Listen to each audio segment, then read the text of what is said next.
ऐसा संगीत जिसमें शब्द नहीं होते बहुत महत्वपूर्ण है। और क्या लोग इससे स्वस्थ और ठीक हो जाएंगे? बिल्कुल, अगर आप सही पिच को छू लें।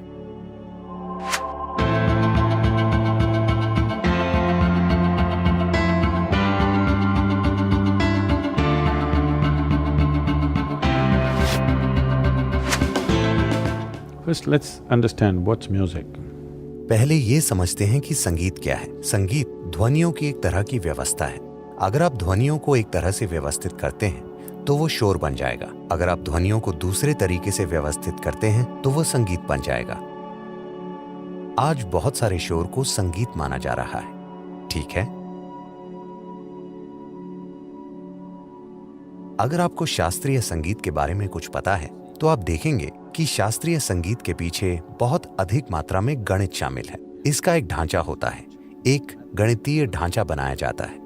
जहां तक मेरी बात है, जब मैं किसी वाकई अच्छे गायक को गाते हुए देखता हूं तो मेरे लिए उससे एक पूरी ज्यामिति उभर कर आती है। तो एक तरह से आप ध्वनि के रूप में फिर से सृष्टि का निर्माण करने की कोशिश कर रहे हैं।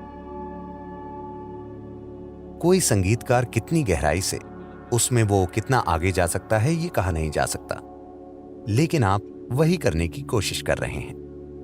आप ज्यामितीय पैटर्न्स की खोज करने की कोशिश कर रहे हैं, वो सभी जटिल पैटर्न्स जो सृष्टि के रूप में संभव हैं, क्योंकि सृष्टि बस ध्वनियों का या स्पंदनों का एक जटिल मिश्रण है। तो आप निश्चित रूप से जानते हैं, शब्दों को छोड़ दीजिए।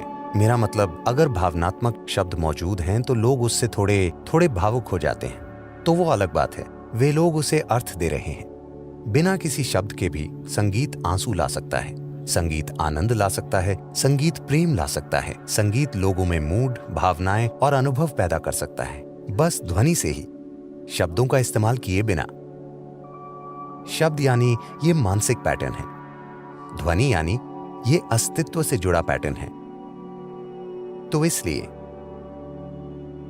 ऐसा संगीत जिसमें शब्द नहीं होते बहुत महत्वपूर्ण है।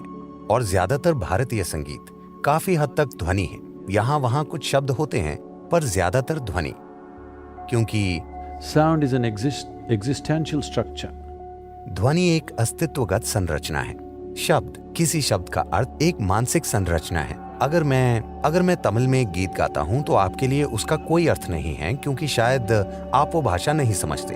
अगर आप किसी दूसरी भाषा में गाते हैं जो मैं नहीं जानता तो मेरे लिए उसके कोई मायने नहीं है, क्योंकि मुझे मतलब नहीं समझ में आता। लेकिन ध्वनि की प्रकृति ऐसी नहीं है। अगर ध्वनि को एक विशेष ज्यामिति में व्यवस्थित किया गया है तो इससे कोई फर्क नहीं पड़ता कि आप कौन हैं। ये आपकी भावनाओं को नहीं छूता, लेकिन ये आप जो हैं उसके अंतरतम को छू लेता है, उस मौलिक तरीके से जिस तरह से ये सृष्टि यहाँ घटित हुई है। तो ये जीवन को छूने की एक कोशिश है। ये कोशिश है जीवन की नकल करने की, एक अलग रूप में, जो एक जबरदस्त चीज है। और क्या लोग इससे स्वस्थ और ठीक हो जाएंगे? बिल्कुल, अगर आप सही पिच को छू लें।